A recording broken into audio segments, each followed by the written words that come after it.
సరే నాలెడ్జ్ కొంచెం ఉన్నా చాలా బాగా చెప్పేవాళ్ళు. అంటే ఆయన కరెంట్ అఫైర్స్ చెప్పేవాళ్ళు.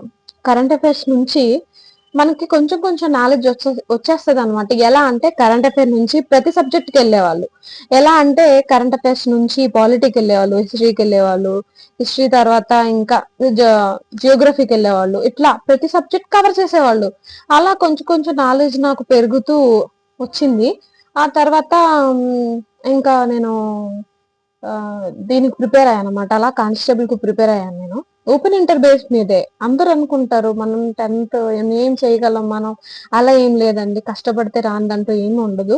మనం మనసు పెట్టి కష్టపడాలి కానీ ఇంకా ఆడపిల్లలు అది కూడా ఖచ్చితంగా సాధించగలరు. నేనే దానికి సాక్ష్యం.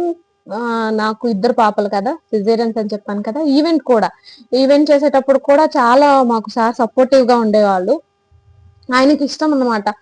ఆ పిల్లలు ఎవరైనా చదువుకుంటానంటే, వాళ్ళు మనస్ఫూర్తిగా నిజంగా చదువుకుంటానంటే వాళ్ళకి చాలా ఆయన సపోర్టివ్‌గా ఉండి, చాలా గైడ్ చేసేవాళ్ళు. ప్రతి విషయంలో కూడా.